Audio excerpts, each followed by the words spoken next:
Hi guys, welcome back to the channel. It's Audit in Yorkshire.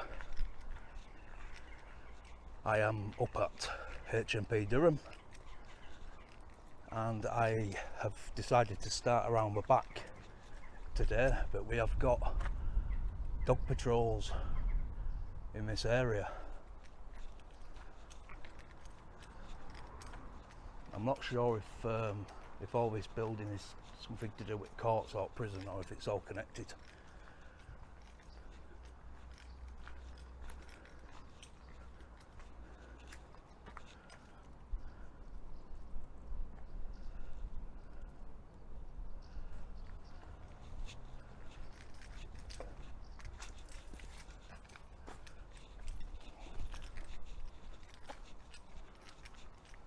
Yeah, usual kind of stuff.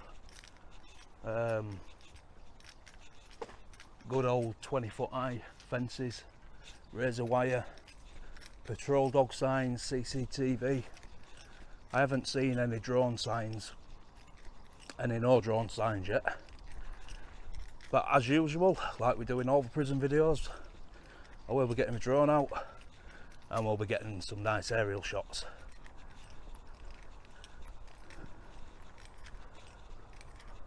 We've got another warning sign for dog patrols in the area. We've got a water inlet for the fire brigade. Courts down there. So it's quite close knit, is this sort of area in Durham, because you've got the police station, you've got the Crown Court, you've got the Justice Centre, and you've got the prison, all on each other's doorsteps. Literally all within walking distance.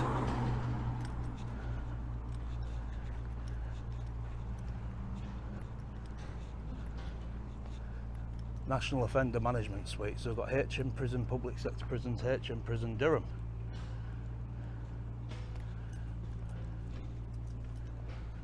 Right, let's try and get some information on this place. Yeah, so we've got some building works going on here. We've got the big infamous blue doors, where I can only imagine the prison van goes into. We've got the main entrance. And we're going to have a walk over there in a minute. I just wanted to just speak about this notable inmate. So it's called Colin Ash Smith. He's the current and only notable inmate, and he received a life imprisonment with a minimum term of 21 years for murdering Claire Tiltman, a 16-year-old girl who was murdered on the 8th of January 1993 in Kent.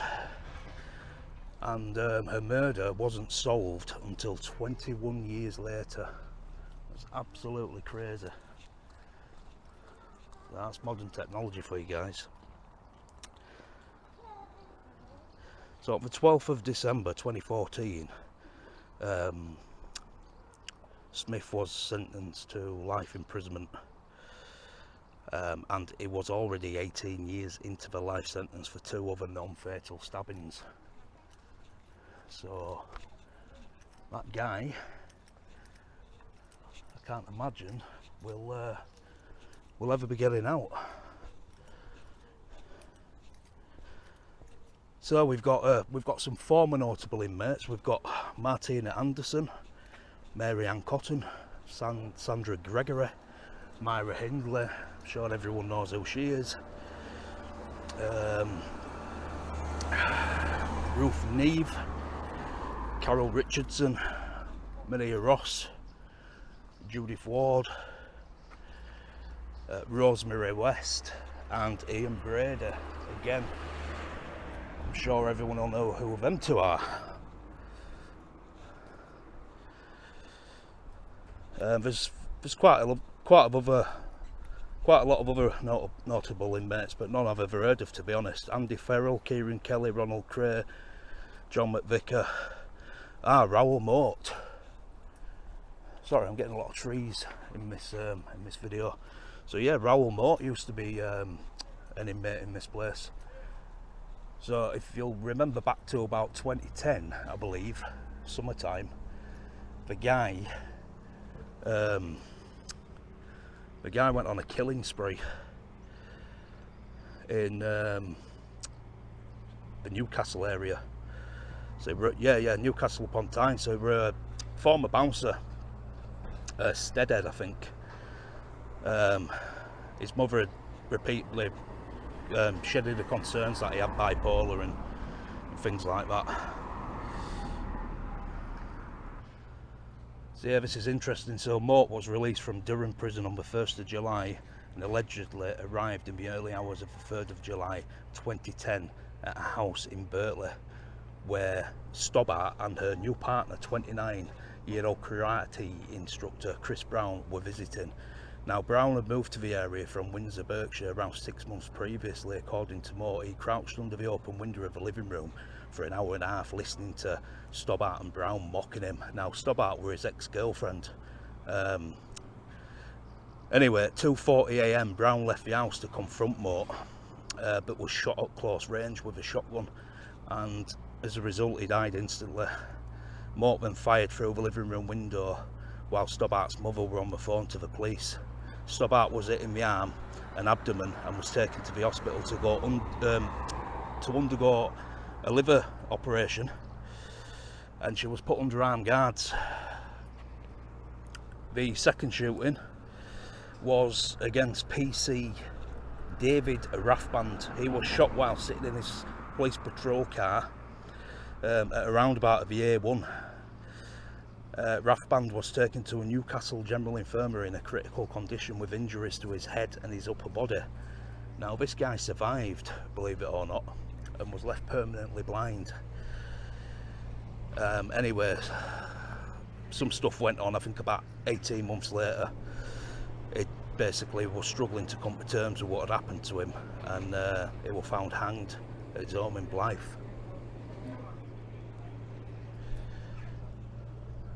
So yeah, that's not a good story, is it? Sniffer dogs.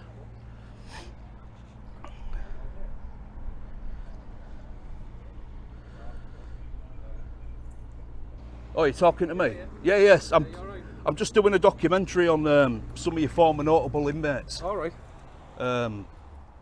There's quite a few, but to be honest, I've not heard of half of them. All right. There's a few I've heard of, like, you know, Hindley and all that jazz and Raoul Mort and stuff. So that's all I'm doing. Yeah. All right. Are you just a prison officer? Yeah.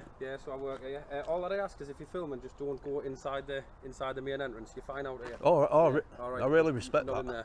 All right. No. I really. From around here or not? No, I'm not. No. Oh, you're not. But do you know what? Big thumbs up for that, because I went to Wakefield prison and he wouldn't even allow me on the yard. You know, sort of like on this bit. Yeah. So yeah, I mean, I'm not. Contention in it, you know. Yeah, I'm not. With a camera around the jail, but no, we've got no issues, mate. We've got no. I just, as I say, not inside the prison. That's obviously our property there, but you're more than welcome to walk around here. Obviously, try not to be getting stuff in the cars. And what a superstar! No, I'm not here to record stuff yeah, and cars. So what I'll do is, if I see any staff going to the cars, I'll just point camera away. No worries. I'm not here to do that or wind anyone up. Yeah. Been here 200 years. Oh, brilliant, mate! Thank you. Appreciate that. Wow, what a superstar. So yeah, it has been here 200 years. So it was built in 1810, consisting of some 600 cells, and took its first prisoners in 1819, 9 years later.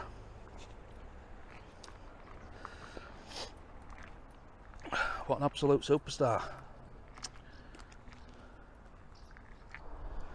Yeah, so Durham was a Category A prison for men and women at the time.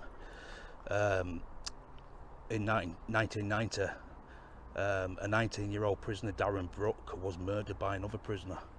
Anyway, in 2001, Her Majesty's Chief Inspector of Prisons, for its progressive regime integration of inmates and falling levels of violence, However, in 2003 it was revealed that Durham had the highest suicide rate of all prisons in the UK. In England, sorry.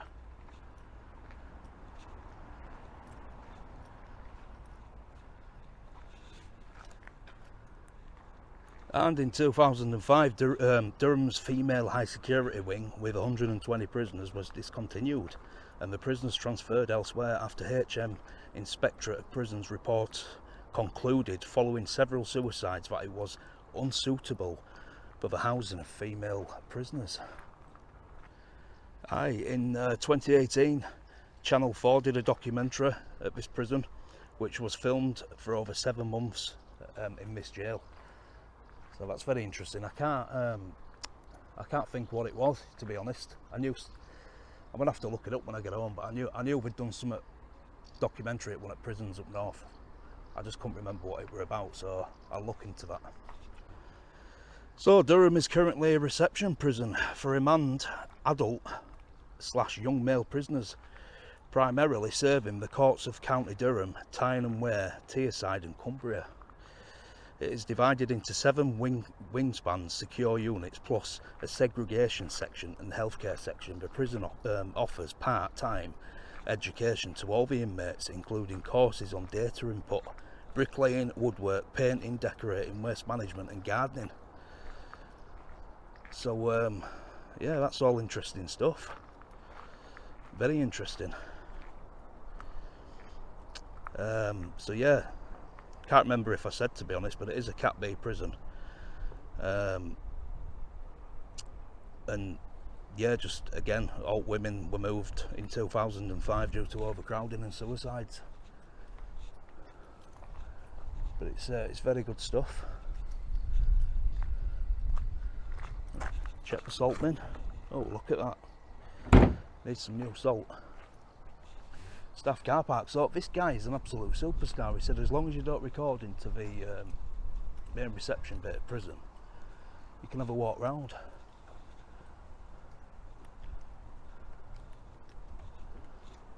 So I'm just going to see if there's anywhere else I can get to while I'm here, and I'll come back to you. Just quickly get that. We've got a GOAME prison van coming out.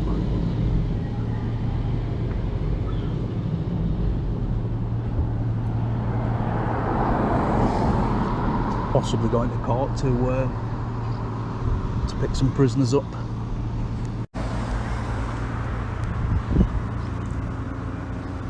Right guys, I'm back. So I have I've had a word with the prison.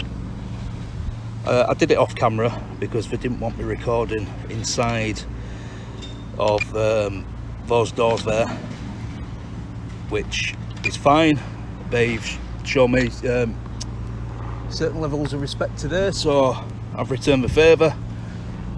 I've just had another officer come to me and speak to me about it. I've just told him the same thing, you know, about all geo zones and stuff, and I've got people looking up at me and what am I doing and stuff. So yeah, don't think we'll get any police attendance, but we'll see what happens. Staff car park.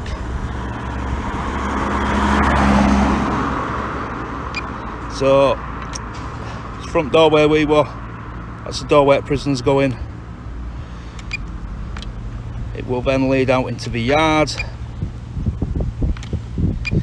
Can't see any prison vans in there today.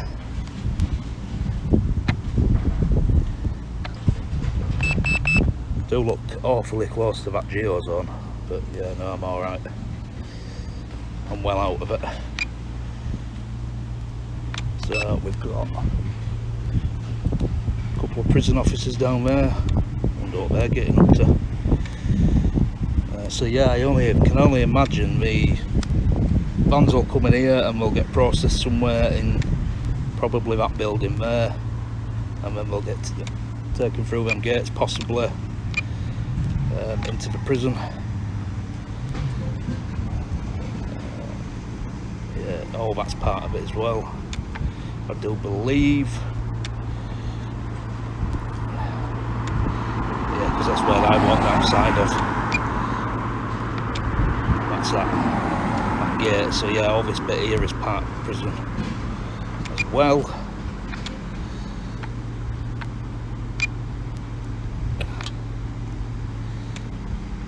But there you have it, guys.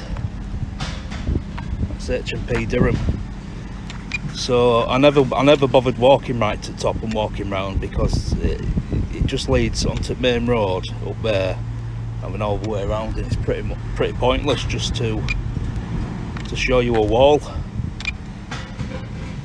So we're just gonna have a look at all these buildings. So they've got fences and then walls. And that's standard in all prisons. Just quickly get that, we've got a HMP prison van coming out.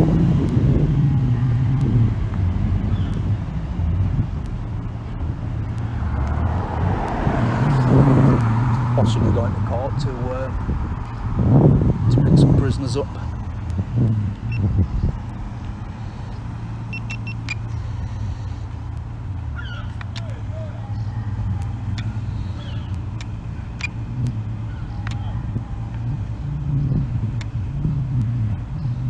So yeah, we've got HMP Low Newton and HMP Franklin, which are about half an hour away from where I am now. So I'm going to be going to visit them as well, and they'll be in a separate video.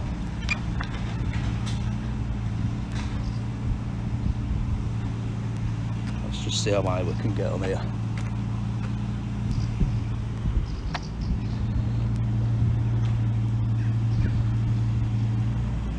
Maximum flight altitude reached. Beautiful view of HMP Durham.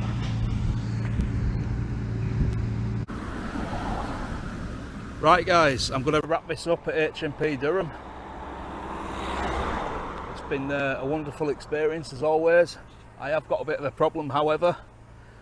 My drone is stuck. I don't know if you can see it. It'll let me come down, but it won't let me go, just to drag it left a little bit so I can get it. So it looks like I'm going to have to go further down the road and try and rescue it that way. But I'll let you know in my next video how we'll get on. I'm sure it'll be fine. So lots of love as always, guys. Please remember, like, comment and subscribe, and I'll see you in the next one.